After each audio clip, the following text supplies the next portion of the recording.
बिस्मिल्लाहिर्रहमानिर्रहीम। अस्सलाम वालेकुम।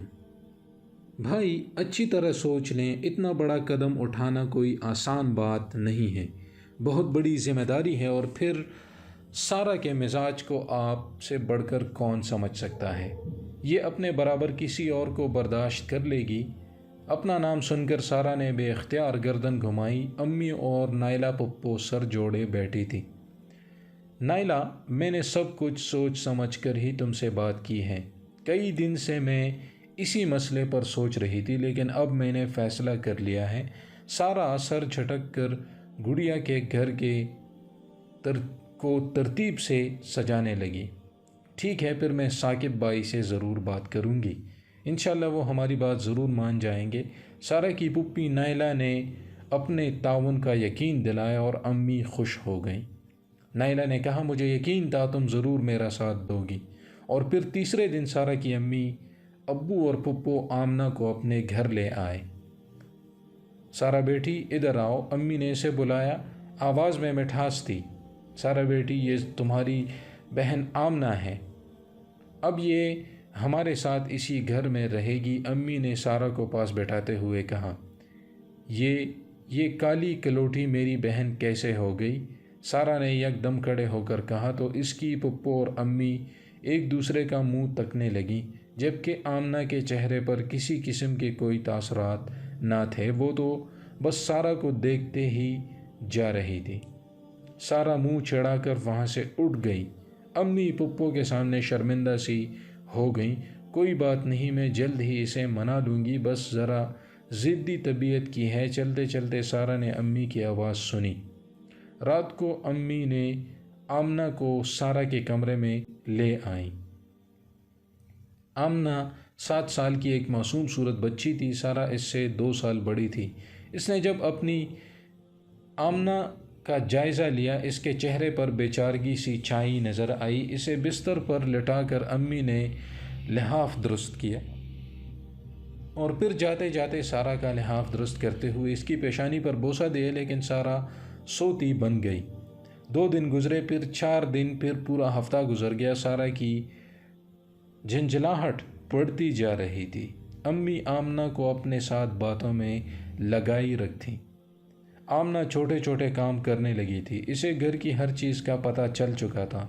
जब सारा स्कूल से घर आती तो आमना इसका बैग उठाकर मुकर्ररा जगह पर रखती, फिर इसकी बेतरतीब पड़े जूते रैक में लगा देती। सारा को स्कूल के लिए तैयार होते हुए वो शौक़ से देखती। सारा के 5वीं के इम्तिहान हो जाएं तो आमना को भी तीसरी में दाखिल करवा देंगे। एक दिन सारा की अम्मी ने शौहर से कहा और वहाँ में सर हिलाते हुए बाहर निकल गए। ये सुना तो सारा जल कर रह गई।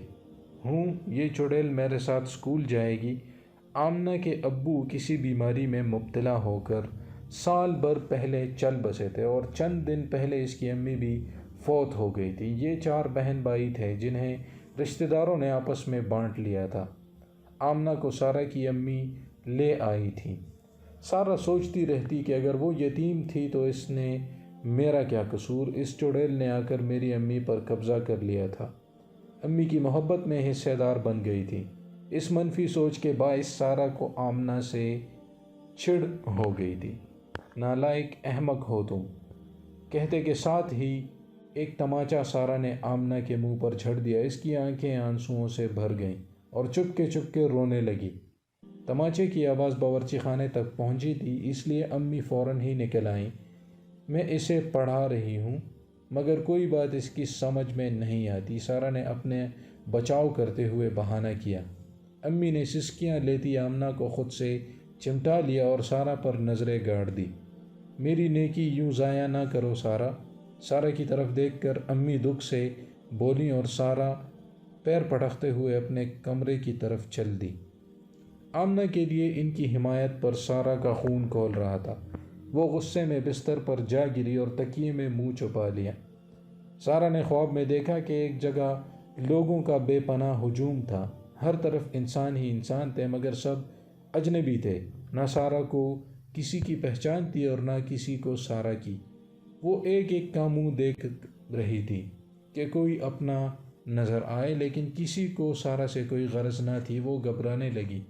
اسی ہجوم میں سارہ امی ابو کی تلاش کرنے لگی، کبھی کسی کے پیچھے بھاگتی اور کبھی کسی اور کو آواز دیتی۔ قریب جا کر دیکھتی تو نہ اس کی امی ہوتی اور نہ ابو۔ وقت گزرنے کے ساتھ ساتھ سارہ کی پریشانی بڑھتی جا رہی تھی۔ سب کے ہوتے ہوئے بھی تنہا ہونے کا احساس پریشان کر رہا تھا۔ امی کہاں ہیں آپ؟ ابو جی کہاں ہیں؟ سارہ روتے ہوئے چلانے لگی۔